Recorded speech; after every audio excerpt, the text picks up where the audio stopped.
My name is Yuk Chang. I'm with the Documentation Center Cambodia. I'm Cambodian. I actually leave my personal story aside during my investigation, but I cannot avoid facing my perpetrator at one point. I returned to the village where I used to live, and I accidentally found the prison guard who used to torture me, 4 of them. It was 5, but 1 had passed away because of HIV. So then I asked them again, do you remember the second event, or the third or fourth event, that there was a young boy that was arrested and was tortured also in front of the villager? Well, they got excited because they remember it too.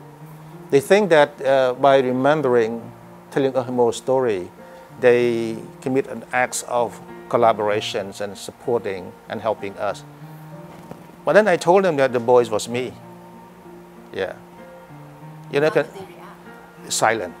You know, you imagine the whole room was silent. It's nobody talks. Forgetting is also a crime. You know, when you try to forget, want to forget, actually, it is an act of committing a crime. And you don't want to become a perpetrator of your own past, of your own history, of your story.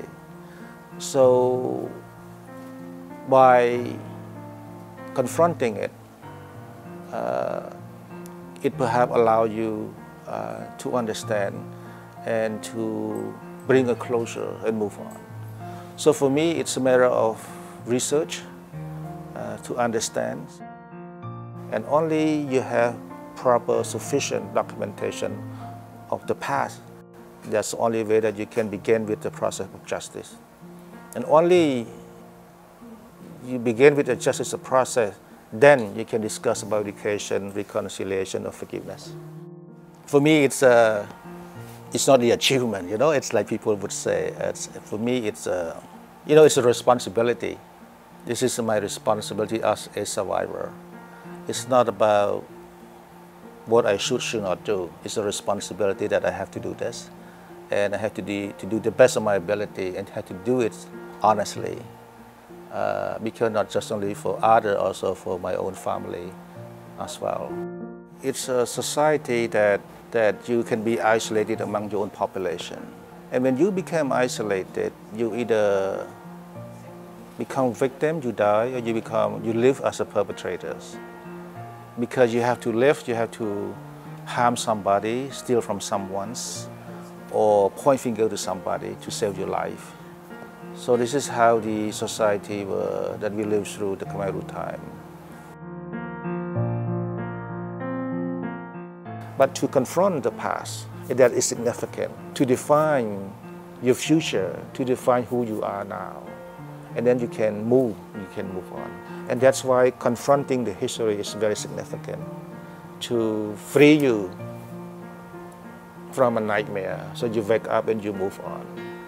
Confronting the past is difficult.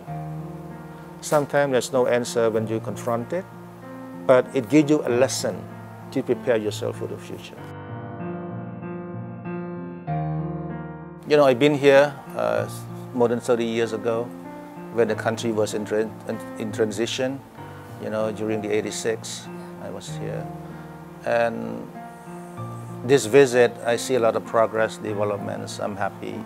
But I don't want the Philippines to return before the transition periods. And I hope that we have to wake up immediately before it's too late. I regard Philippines as my second home. And I don't want the Philippines return to where it used to be. And I hope that the lesson of the past also be incorporated to a formal education for all young Filipinos to learn, so that they can build a better society.